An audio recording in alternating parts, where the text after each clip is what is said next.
Bonjour, je suis Philippe Massoubre et bienvenue sur le blog expertcomptableenligne.fr. J'aimerais vous parler aujourd'hui de la notion de valeur patrimoniale d'une entreprise et notamment du fait que cette valeur patrimoniale peut souvent être considérée comme une valeur plancher, c'est-à-dire la valeur minimum à laquelle on doit valoriser une entreprise. C'est un peu ce principe-là que je vais challenger aujourd'hui en vous disant une chose, c'est que finalement, quand j'investis de l'argent, quel que soit le bien dans lequel j'investisse de l'argent, j'attends un rendement.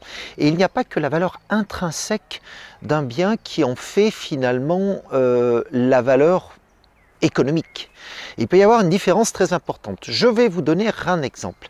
Si vous avez en fait un bien immobilier qui vaut 1 million d'euros, mais qui ne peut être loué que 50 000 euros par an, et que par ailleurs vous avez un bien qui vaut 500 000 euros, c'est-à-dire la moitié de la valeur, et qui peut être loué, lui, 100 000 euros par an, c'est-à-dire le double.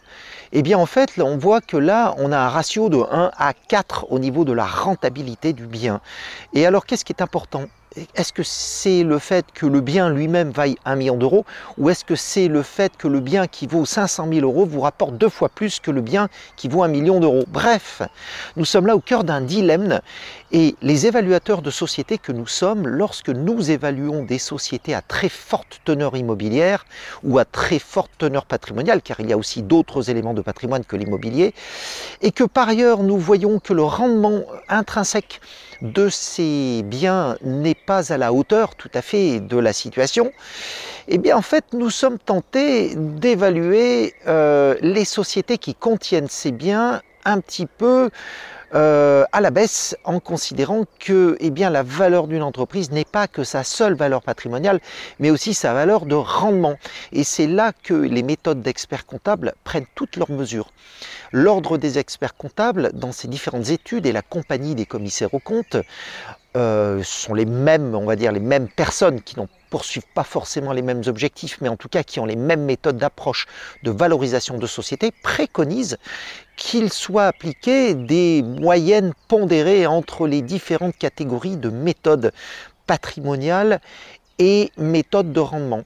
Alors bien sûr, il existe à cela des limites parce que lorsque vous avez l'administration fiscale qui, elle, dit de toute façon la valeur plancher c'est la valeur patrimoniale, il est compliqué de s'opposer à ces arguments parce qu'à la revente, effectivement, un bien qui est inscrit pour 1 million d'euros et qui n'a pas été acheté trop cher au départ, va pouvoir être revendu minimum 1 million d'euros, voire plus s'il y a une appréciation de la valeur intrinsèque des biens.